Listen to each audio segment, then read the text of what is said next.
Alright, this video will quickly show you how to do the full width half maximum of a Schmitt Trigger based stochastic resonator. This assumes you've read in the noise file, set the sample rate properly, the offset, which depends on your particular version. It does move around from PSOC to PSOC, and this is the amplitude, which we start off as 1 and we run it. We look at the oscilloscope, time base 5 milliseconds, voltage per division is 1. Now we can see that it seems this dip seems to be happening every so often, right? And then it stops, or it's kind of triggering around, right? And the noise file is only so long, and so that blip could be just the noise file repeating itself, right? So we want to avoid that. But also you need to know that sometimes when you put in the 1 volt, you're not going to get exactly what I am seeing because the Schmitt triggers all have slightly different thresholds. So I'm just going to take a look at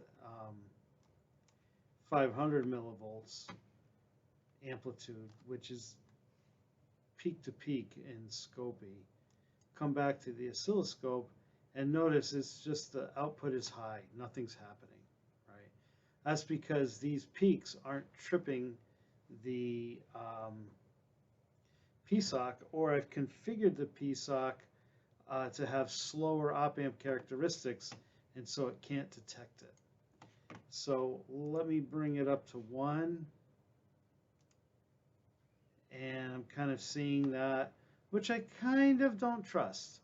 Now I could increase the time base, and you kind of see something going on, and it's random-ish, but I'm not quite. It just seems to be repeating a little too much. So we'll come back to 5.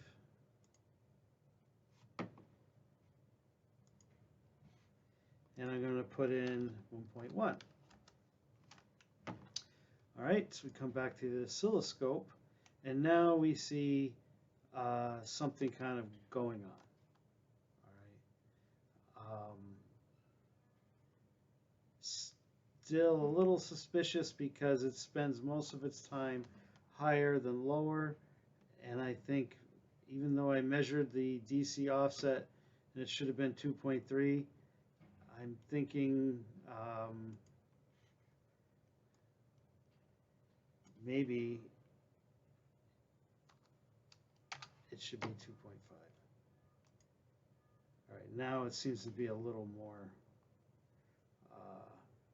reasonable, right? I'm going to use, in the tutorial, I used something like 2.6. And see, it went the other way. Now it spends its time too low. Could be, even when you get it working, you have to still tune that in to make sure you're getting a decent plot, right? Anyway, now that we're in the middle, maybe 1 works better, which it does. In the tutorials, I go down to 0.7. Let me see if that works. And 0.7, it's not really detecting. Now, yeah, I could come back and say, well, I don't know, maybe raise it a little bit. And that didn't really help. So we'll just keep it at 2.5 and try 800. And so we're detecting something now at 800. All right. And so this is where you would begin. So if we take our VPP noise, 0.7 is not going to work. So I'm going to start at 0.8. And I'm going to measure these things 3 times and then take the average. How do we do that? We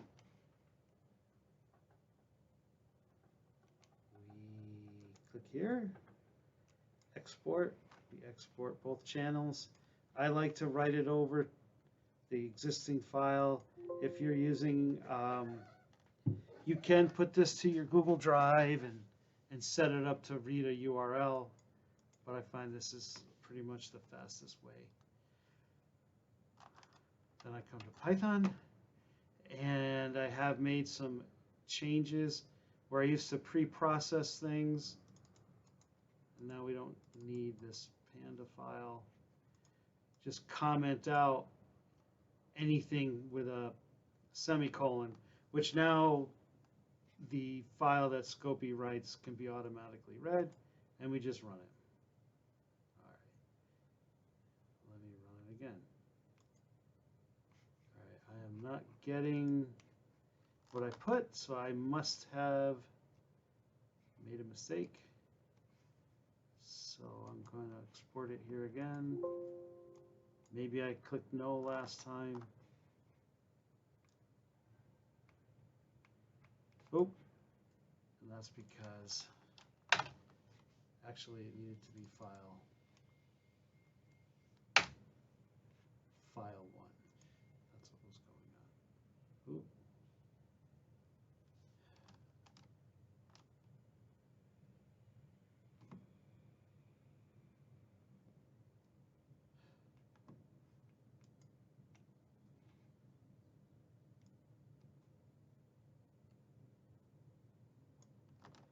And I'm sorry for this, but I guess I was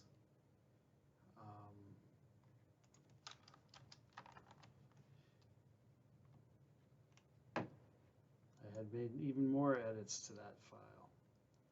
Okay. So now it's working. I'll make sure all of that is running for you. And so what we're getting is it tells us the RMS value. Today's not exactly the day to talk about RMS, but it's data in the paper, and the full width half maximum is 529.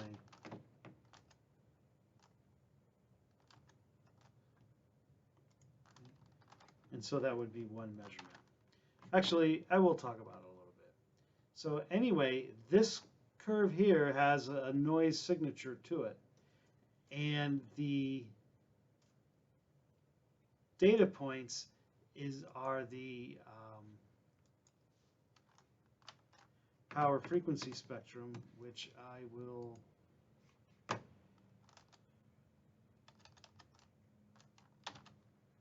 put here. And really, what the power frequency spectrum is you take the FFT, you square it, so now you have something related scale to power, right? But rather than just have it as an individual frequency, you average it over these ranges and then normalize it. And so it smooths this data out. And then this yellow line here is actually a Lorentzian curve that you curve fit to it. And that full width half maximum is, take what it's looking like it's 0.5. So then I come down to 0.25, that's half the maximum, and then I read the width. And this data is really important because if it changes exponentially with the RMS, or then it can be said to have a Kramer's rate, which in stochastic systems, right, have kind of a rate at which they change as they're noisy. And this was first noticed, I believe, with bee pollen suspended in a medium, just shaking randomly. So that basically, if it is exponential, will show that we've actually got a stochastic resonator. Now, it's mostly in this tutorial, but what I want to get to is that this is 1 over RMS, and if you plot it and then do a linear regression, you can see that even though there's noise, up to about this point, right, it's linear, and we can extract this curve fitting of exponential growth, and that we have a delta U of 0.47, which was really close to what I had done in the tutorial for the hysteresis width. Now this particular example I'm showing you today is the hysteresis width is 0.52. Now it would take too long to show, but it wasn't designed. It was kind of randomly happened that way. But anyway, we can just finish the measurement, export it again, run the Python again, and theta is, where'd it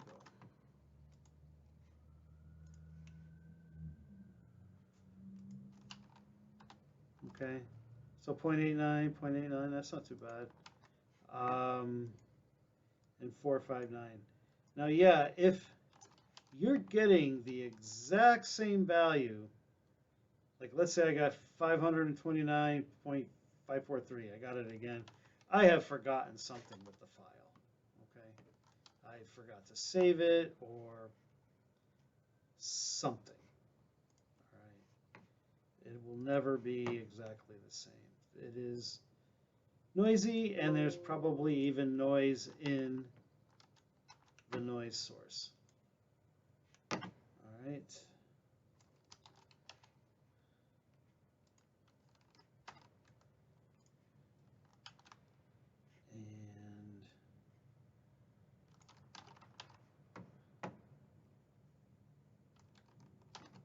Okay, so this is our average of theta and the standard deviation of the RMS, which is theta. This is our average of the full width half maximum, and this is the standard deviation of it, right? So that's pretty good, right? The thing is I can't just take it for 3 times as long, because there's a finite amount of memory in the ADLM 2000, so I have to kind of zoom in and take it a few times. All right, now we can go to the next value. So then you would come here, I think 900 or 0.9 volts or 900 millivolts. We come back here, you can see it's happening a little faster, right? Export it.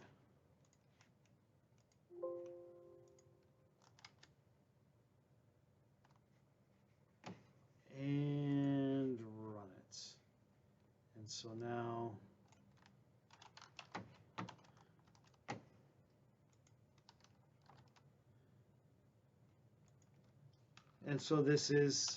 it is noisy, and so the theta 1 first measurement is just slightly bigger than the 0.81. But we can see too, though, that the full width half maximum is a little bigger, which we would expect, or we would hope.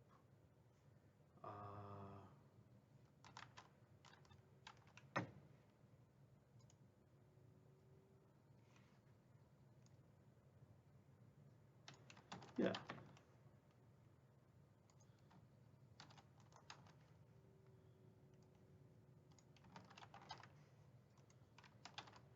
So you just would go through and finish that out.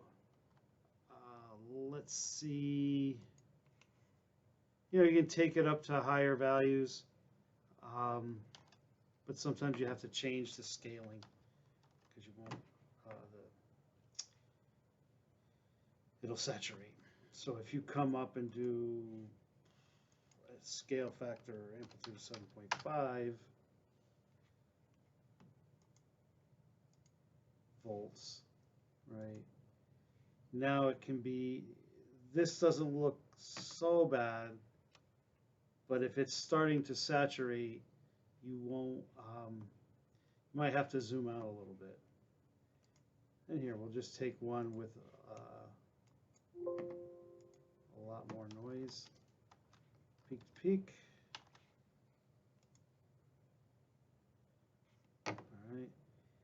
And the full width half maximum is 27,000, right? But my scale, my X scale, only goes out to 20. And so I'm not quite sure where I should take it. So I'm just going to comment out the limits and rerun it, and we'll see something. Notice now you have the negative frequency, but that is the Lorentzian fit. So I need to go out to maybe 50,000 to see it.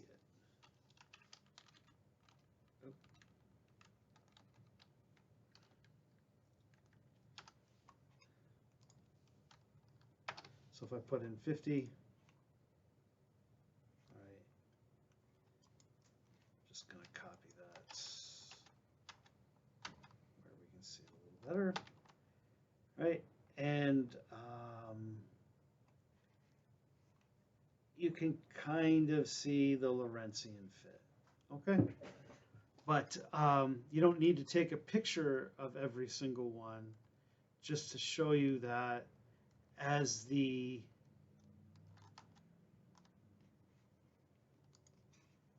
peak-to-peak noise input gets bigger, theta will get bigger, and the full width half maximum should get bigger, right? When this is plotted, all right, and it's actually plotted 1 over theta, right, on a logarithmic scale, you can curve fit it, and that's another lesson. And you can basically find out what that exponential scale factor is, which is supposed to be the depth of the well for the stochastic resonator process. Anyway, that should be it for that.